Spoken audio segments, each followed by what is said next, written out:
예, 안녕하십니까. 배승민입니다. 자, 그러면은, 우리 그 원인의 종류를 한번 탐구해 보도록 하죠. 자, 우리 원인의 종류 하기 전에, 지난 시간에 이제 그, 한 개, 그 언급을 하는 게 있는데, 이제 표본,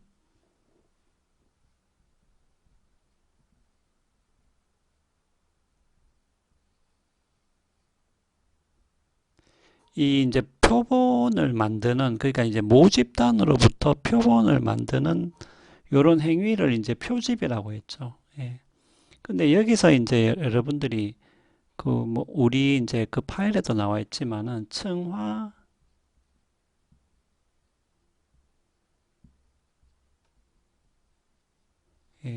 추출이라는 요런 말이 나오죠. 예, 요 층화 추출이라는 것은 다른 것이 아니고 그 우리가 이제 표집을 할 때 그 모집단의 성격과 유사하게 표집을 해야 된다라는 이제 그런 얘기가 되겠습니다. 자, 예를 들면 이제 이런 거죠. 거기에도 우리가 예가 나와 있는데 예를 들면은 모집단이 남자 대 여자의 비율이 예를 들면은 100명 대 30명이다.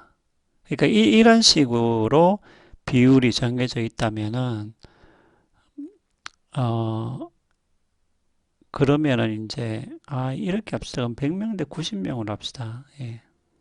비율을 좀 쉽게 맞추기 위해서. 그러면 이제 1대 3이 되죠. 예. 그 남자가 1, 여자가 3. 요런 비율로 모집단이 예를 들면 구성이 되어 있다면은 여기서 우리가 예를 들면은 모집단에서 우리가 40명을 무작위로 추출한다. 무작위로 추출한다고 했을 때 그냥 40명을 무작정 무작위로 추출한다기보다는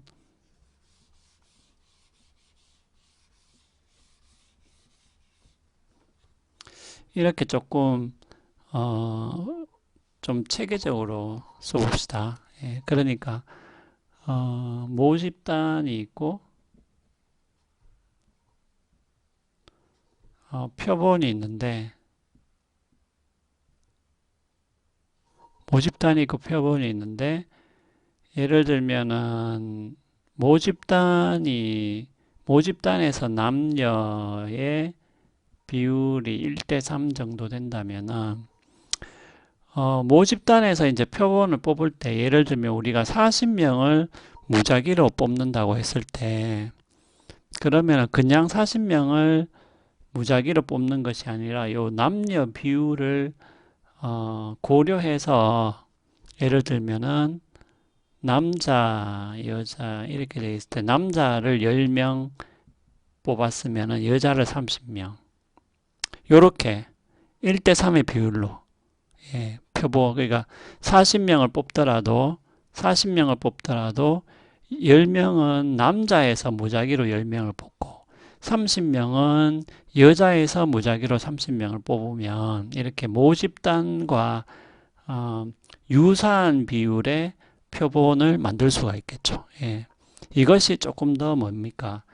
어, 그 표본을 만들 때 조금 더 좋은 방법이다. 예. 그렇게 보는 거죠. 그러니까 요렇게 하는 게 이제 소위 말하는 층화 추출이 되겠습니다. 여기서 추출이란 말은 모집단에서 표본을 어차피 뽑는 거니까, 예. 모집단에서 40명을 무작위로 추출하는 거기 때문에 추출이라는 말을 쓴 거죠.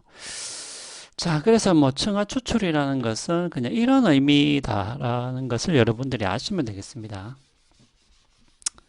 하시면 되고, 자, 원인의 종류는 우리가 이제 여기서 여러분들이 그걸 보게 되면은 그 파일을 보게 되면은 세 가지가 나와 있죠. 물론 이제 이누스 원인까지 합쳐서 네 가지인데 필요 충분,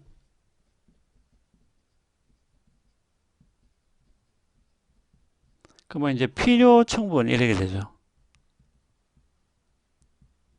그 다음에 이누스 이렇게 되겠죠. 자, 그러면은 뭐 하나씩 알아봅시다. 이거는 뭐 어려운 건 아니기 때문에 어려운 건 아닌데 가끔씩 이제 우리가 이 착각을 할 때가 많기 때문에 그 필요 원인이라는 것은 이제 필요 조건하고 이 필요 조건이라는 것하고 그 유사한 성격을 가지고 있습니다. 근데 여러분들이 이것을 같다라고 생각하시면 안 돼요. 예를 들면은 C라는 원인에서 이제 E라는 결과, 이게 이제 원인이라고 합시다. 예, 빚어졌다고 했을 때 필요 원인이라는 것은 어떤 거냐 하면 그 C라는 원인이 없으면은 이 E라는 결과도 나오지 않을 때 보통 이제 필요 원인이라는 이름을 붙입니다. 예. 예를 들면은 이럴 수 있다라는 거죠. 예. 이렇게 원인의 종류가 이렇게 세 가지가 있을 때 결과가 이렇게 있다고 합시다. 예를 들면은 이것이 있고 이것이 있어도 이것이 없으면은 이것이 없어요. 예. 반대로 이것이 있고 이것이 없고 이것이 있어도 이것이 없다. 거꾸로 이것이 있고 이것도 있는데 이것이 없으면 이것이 없다. 그러면은 요거는 각각의 상황이기 때문에 예. 그러니까 A라는 상황에서는 이것이 없을 때 이것이 없죠. 예. 다른 것이 있어도 이것이 없으면 결과가 없죠.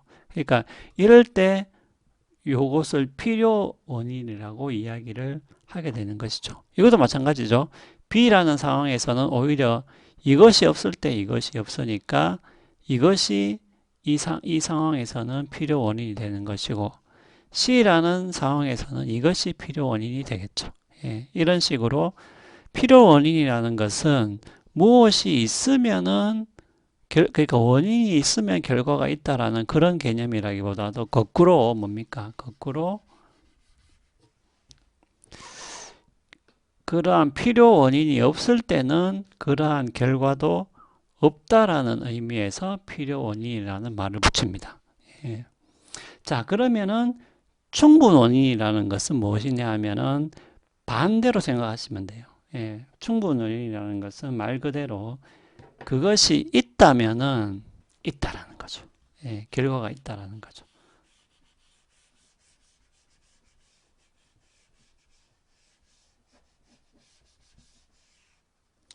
그래서 어떤 원인이 만약에 충분 원인이다 이러면 예를 들면 이것이 있고 없다 없을 때 이것이 있고 마찬가지죠. 이것이 없고 있고 없어도 이것이 있고 없고 있어도 이것이 있고 예. 그러니까 이러한 원인들이 없어도 C2, C3라는 원인들이 없어도 이것이 있으면은 이것이 있고 마찬가지로 이것이 있으면은 이것이 있고 이것이 있으면은 이것이 있을 때 즉 C라는 이걸 지우면 되겠죠. 예. 앞에 거를 없다라는 낫을 지우면 되겠죠. 그러면 C라는 원인이 있을 때는 이 결과가 있어 줄 때는 이것을 오히려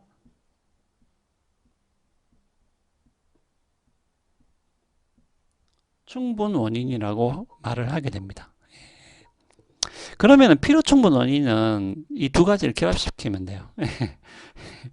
그러니까 어떤 것이 필요 충분 원인이다.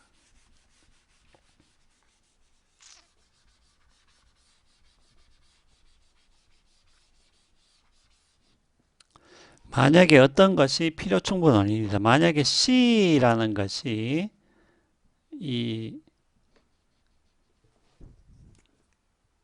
이게 새로 사야 되겠네요. 다 됐네요. 자, E라는 것에 예를 들면은 이게 만약에 필요 충분 원인이라고 합시다.